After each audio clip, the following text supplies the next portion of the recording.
আমেরিকার president Donald Trump চীনের she কিংবা ভারতের মোদি এসে ধাক্কা দিয়ে কিছু করে দিবেন না, যা করার আমাদের করতে হবে, এমন মন্তব্য করেছেন বিএনপি মহাসচিব মির্জা ফখরুল ইসলাম আলমগীর। দেশটা আমাদের, এর ভবিষ্যৎ আমাদেরকে নির্মাণ করতে হবে। ওই আমেরিকা থেকে এসে ট্রাম্পও তৈরি করে দেবে না, বা আপনার চীন থেকে শি এসেও এটা করে দেবে না। ওয়ালটন আবারও মিলিনিয়ার অফারে ওয়ালটন ফ্রিজ কিনে আপনিও হয়ে যেতে পারেন মিলিয়নিয়ার। মিলিনিয়ার ছড়াছড়ি দেশ জুড়ে, এটা শুধু ওয়ালটনই পারে। 19 এপ্রিল রাজধানীতে এক আলোচনা সভায় বিএনপি মহাসচিব এসব কথা বলেন। অথবা ভারত থেকে মোদিও আমাদের ধাক্কা দিয়ে কিছু করতে পারবে না।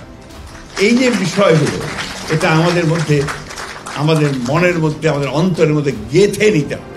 মির্জা ফখরুল বলেন, চারদিকে টেলিভিশনের টকশো, বিদ্বান মানুষের কথা ও রাজনৈতিক বক্তব্য সহ সবকিছু শুনে সবাই কেমন যেন হতাশ হয়ে পড়ছে। টেলিভিশনের টকশো, বিদ্বান মানুষদের কথা, আপনার রাজনীতির বক্তৃতা, সবকিছু শুনে সবাই কেমন যেন একটু হতাশ হয়ে পড়ছে।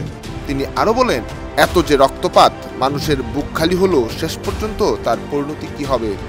এর উত্তর নিজেই দিয়ে মির্জা ফখরুল বলেন, আমি বিশ্বাস করি, দৃঢ়ভাবে বিশ্বাস করি যে ভালো হবে এবং খুব ভালো হবে।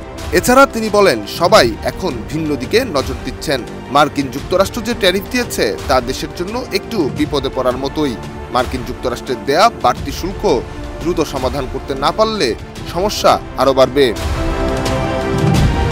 অনুষ্ঠানে ডক্টর মোহাম্মদ ইউনূসকে ধন্যবাদ জানান বিএনপি মহাসচিব। আমি প্রফেসর ইউনূস সাহেবকে ধন্যবাদ জানাতে চাই যে তিনি দায়িত্ব নিয়েছেন। আমার বিশ্বাসও আছে যে তিনি সফল হবেন। আসুন আমরা সবাই মিলে তাকে সাহায্য করে। ডেস্ক রিপোর্ট, দেশ রূপান্তর।